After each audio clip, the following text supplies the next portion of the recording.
There is something magical about starting your day with a posture of being thankful. I believe it sets the tone for service to others in whatever capacity that you work in. One of the people who is always gracious for every connection and every opportunity is Reda of Stanford Chevrolet Cadillac in Dearborn, Michigan.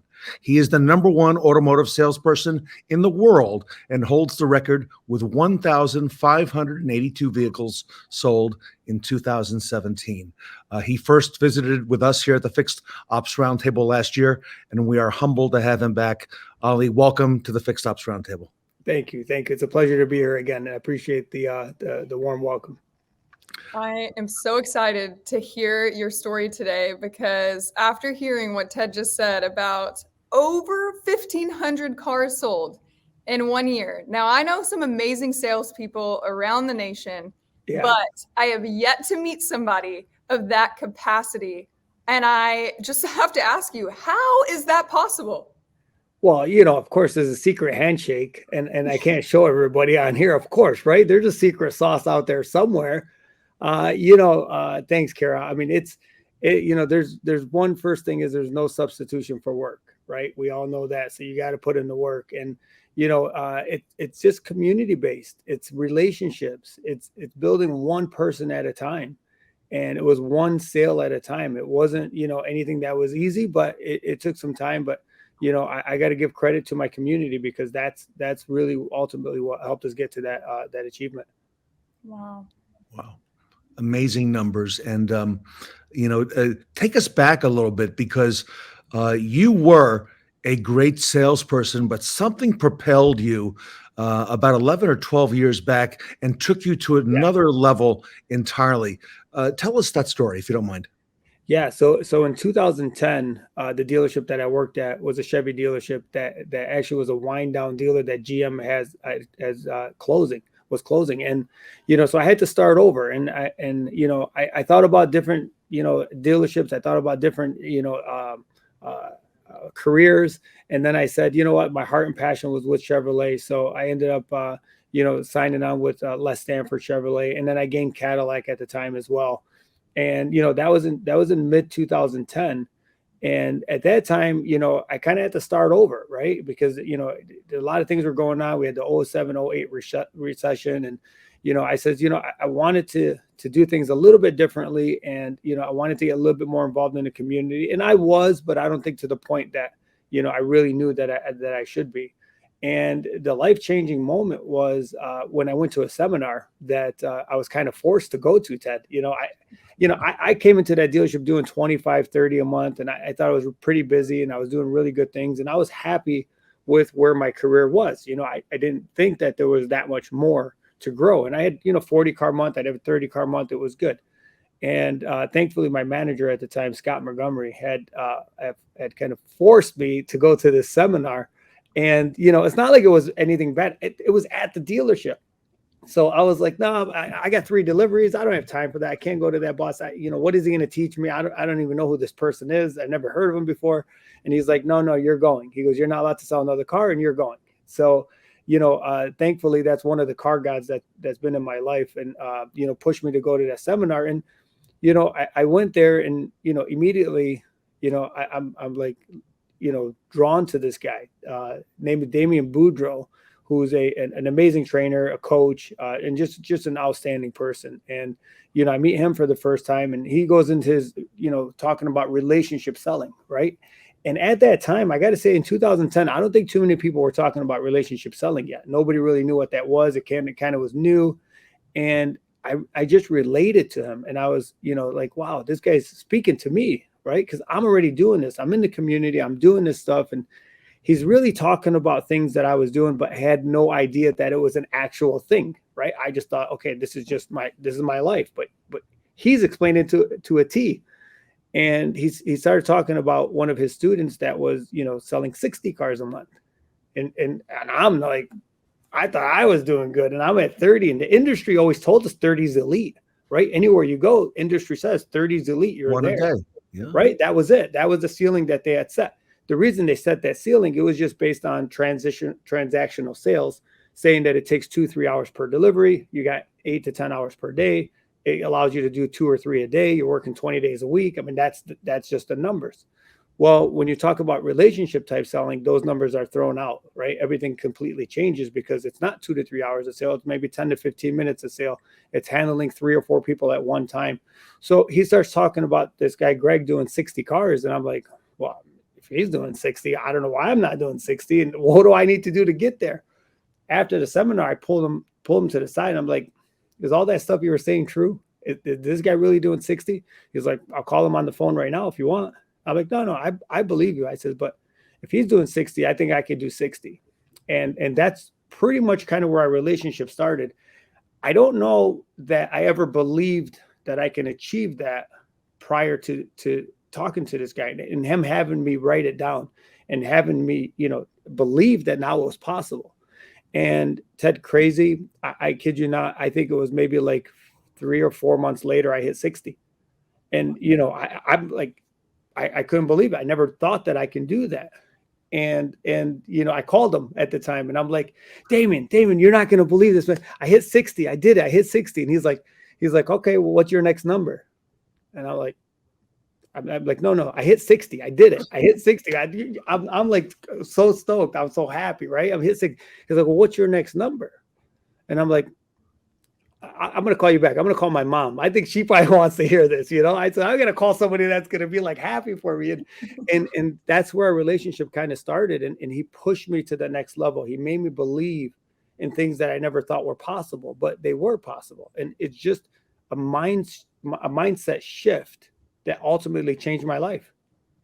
And you said 60 was that what you accomplished, that next plateau, but you didn't stop there. What was the next one after that? And the next one after that? So then he says, what's your next number? So he forced it out of me. And I said, I have room. I could do 72. And I says, okay, I think if you could do 12 more, you can get to 72. And I not long after that, I hit 72 and I hit 70 something at the time. And then I called him again. I'm like, I did it. I'm not kidding. Like we called it the magic phone call after a while. Cause I call him and I tell him I hit this number that we had set. And sure enough, what's your next number? And I'm like, no, I did it. I don't know anybody doing 70. I did it. I hit 70. And he said, well, what's your next number? I'm like, I think I could do 90. I said, that would be pretty cool. And I think I have enough time. And Ted, throughout this process, Wow. Things shift, right? Your process shifts, your mindset shifts, your business changes. So you have to be aware of your surroundings. And that's the one thing that Damien did for me the most is he made me aware of all my surroundings. He made me aware of when something felt right, when something felt wrong. He just refined my process and made me think about it. He didn't give me the secret handshake. He didn't give me word tracks. It was none of that stuff. It was literally just making me a better person and a more rounded, aware person that ultimately made me a better salesperson. And that's where our relationship kind of went from 90. Then I hit 100. The first time I hit 100 was pretty crazy. Then 120, then 140, then 150, and then my record is 209. That is pretty crazy. I mean, that was December of 18, I believe it was 209. I did 202 before that. I hit a couple times. So, but it's just the power of relationship selling. Wow. Just blows my mind. It's crazy when you think about it because people are always like, well, how do you get to those numbers? And you can't do it with the mindset of a transactional sale. You can't do it alone. You can't do it without community. You can't do it without building relationships. And that's been the biggest key to my career is building on these relationships and becoming the mayor of your town and becoming the go-to person for everything, not just car sales. I mean everything, right? And that's kind of where my career took off. Once I shifted that whole thought process of what this business was all about, and it quickly turned into, okay, this is a people business. This is for my community. I'm in the service industry, and once you kind of understand and respect that, then things just kind of fall into place. Years ago, I learned, because I've been in the car business for many years as well, but I learned that Detroit was a little bit of a different market because dealers there, maybe not now, but some time ago, were only open Monday through Friday. Okay, the domestics at least, and they were only open, I think, 1 or 2 evenings a week, and they were not open on Saturdays or Sundays. And as a result, a lot of great salespeople came out of Detroit, Ali, Yeah. because, you know, there was really no reason to leave, right? Right. And then, of course, little by little, I know some of the imports started opening on Saturdays. Yeah. You know, describe, what is that marketplace like today? Yeah, I mean, you're right, because you would think a lot of people say, "Oh, you work 12-hour days, 7 days a week, and you're killing yourself, and you're never going to last, and it's not sustainable." Well, I work 5 days a week, so our dealership is literally closed on Saturday and Sunday. There are dealerships now that are open on Saturday. There's no dealership open on Sunday in Michigan, but on Saturday they are open, and we just said it wasn't worth it. The dealership, the ownership wanted to give people some time with their families and say we can accomplish what we need to in 5 days rather than 6, then we're good, right? We want that family time and not to burn people out. So I work, I usually get in early, of course, maybe an hour and a half early, just to get some stuff done in the morning, and then we close at 6 on 3 days a week, and we close at 8 on 2 days a week, and that's pretty much the schedule. So you might be talking 50 hours a week. I mean, really not bad at all. And you broke the record that was held for 44 years by Joe Girard. Yeah. And I remember meeting him many, many years ago, but you shattered that record, Ali.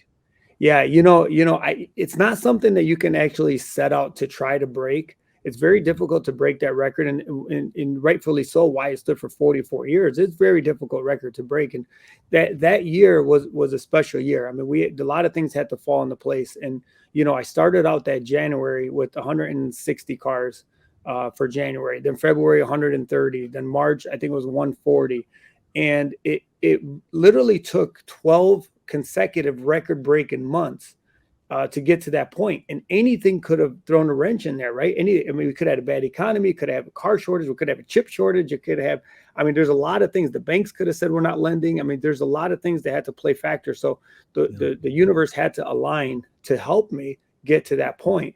Community had to help me get to that point. But it wasn't until I think somewhere around June that I actually said, well, if things continue, I can probably get to that number. And it literally wasn't until June or July that I actually started thinking about it, because one bad month and that's it. you can't attain that. So that's why it stood for so long. It's such a tough record to break. And I think, at that time around, I think around August or September, I says, wow, I really, if I stay focused and get to that point, this would be really cool to kind of get there.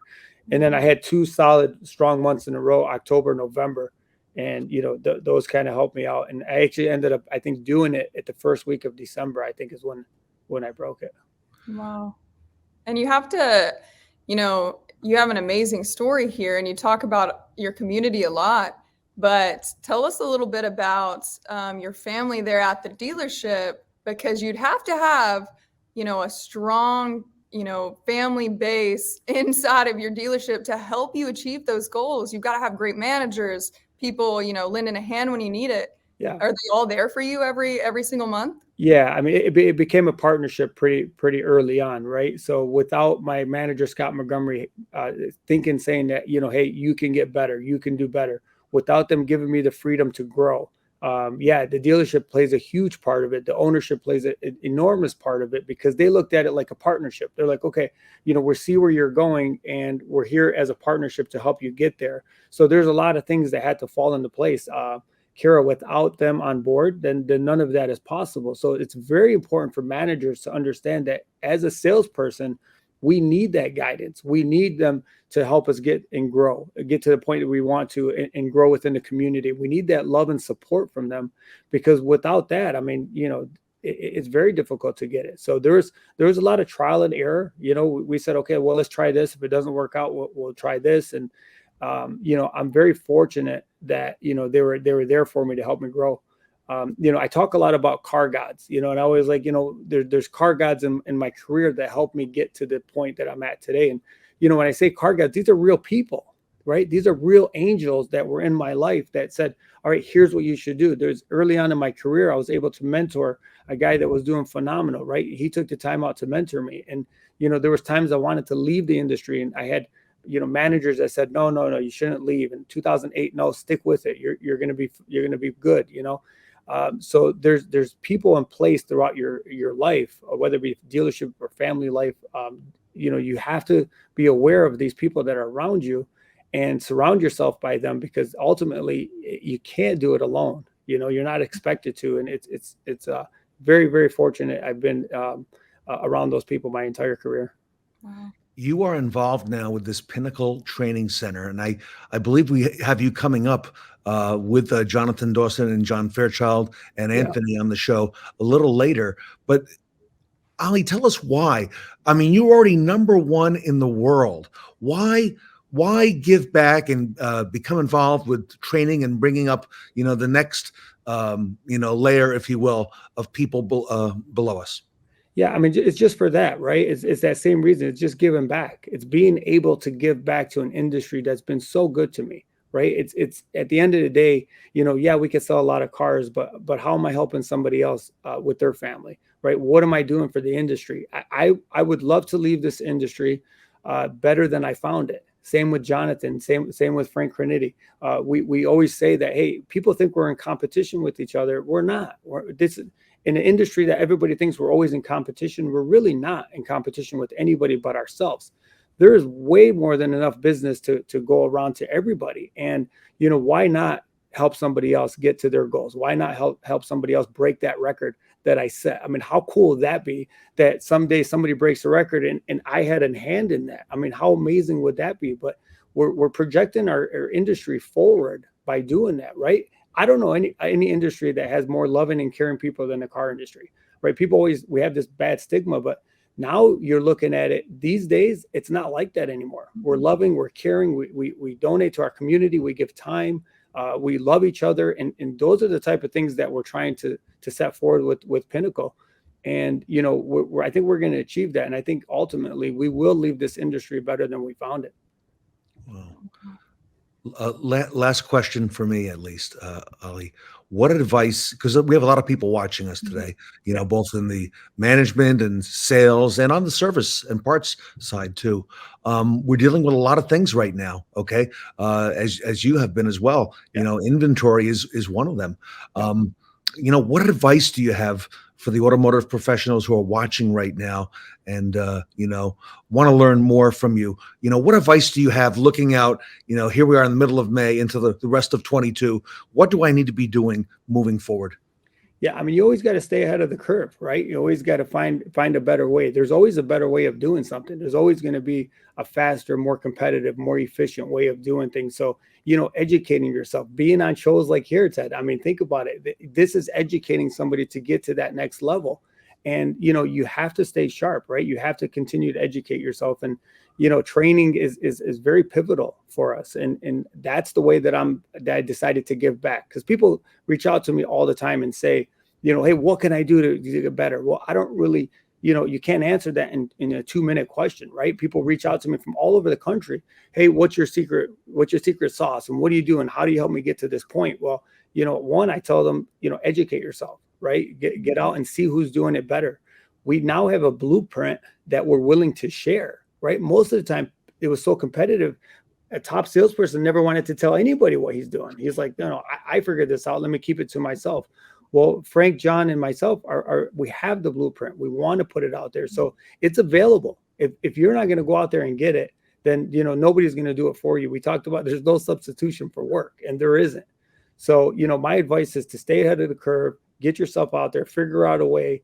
Even with inventory control, we had a lot of inventory problems. What do? We went out and bought cars. We figured out a way of how do we get these vehicles? How do we get them ahead of everybody else? How do we stay ahead of this curve? And in our dealership, we did that, man. We came out of COVID right when we opened back up, and we're generally number, 5 or 6 in our region. We were number 1 for months in a row because we were way ahead of everybody else. And we're continuing now today with no inventory to continue to break records with, everything that we're doing. And it's just because we're willing to adapt. We're willing to educate ourselves and become better. So, don't ever stop learning. Wow. I want to ask you one thing, and I'm sure everybody else watching wants to know. You hit this goal. What's your next goal? Yeah, I mean it's growth. My New Year's resolution every year is growth. It's to sit down and figure out my business plan, to figure out ways of doing things something better. And in my career now, I've actually hired two salespeople that work for me. And because I felt okay, well, I it took me 20 years or 15 years to get to where I'm at today.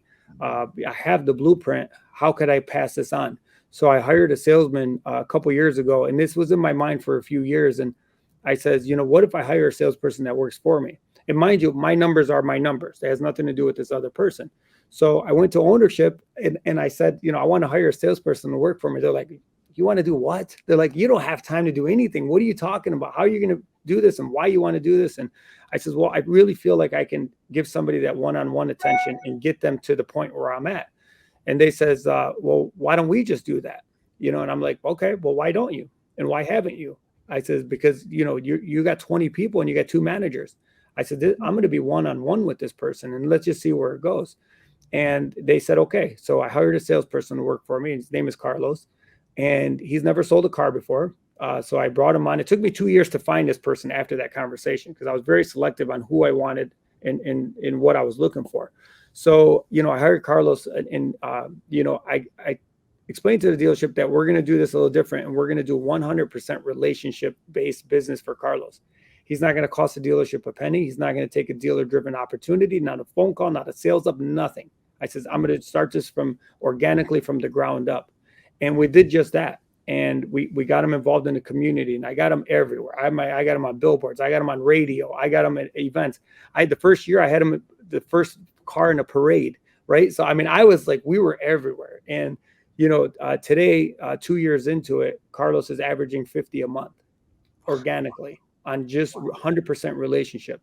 So this year in January, I hired another salesman. His name is Abe. Now that I got Carlos up and running, now I'm working on Abe. So ultimately, Kara, I'm trying to build a team around me where I can say, okay, well, I have, 5 or 6 people that work around me, and I can then maybe scale back a little bit and not do the grind. I can maybe just manage this small team of people, and it's almost a dealership within a dealership, if you will. And Yes.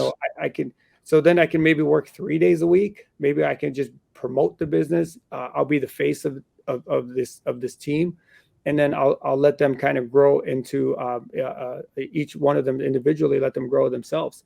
And I think that's my goal now. Because people always say, well, why don't you just buy a dealership? Why don't you just get a dealership? Why, that's always the question. But ultimately, I have a dealership. I have a business. It's inside of another business, and I think this might be a lot better option for me at this point. And it's really giving back. And I'm more proud of Carlos's achievements than anything I've ever done, because I feel like, I took this guy that never sold a car before and now is doing 50. And I'll tell you what, he's probably at 30% of his full potential once I get going. So, I mean, he's nowhere near where I'd like to have him, but work in progress. Amazing. Wow. Yeah. Wow. Pretty cool stuff. So the blueprint is there, right? Pinnacle is a big part of it. He's a Pinnacle member. I believe it. Ali, we learned so much from you. We got to come back and check back in and get a progress report on how they are coming along. For sure. Anytime. I would love to. Okay. Ali Reda here today. We're very humbled to have him here. And Kara, thank you as well. Ali Reda here today at the Fixed Ops Roundtable. Thanks, guys.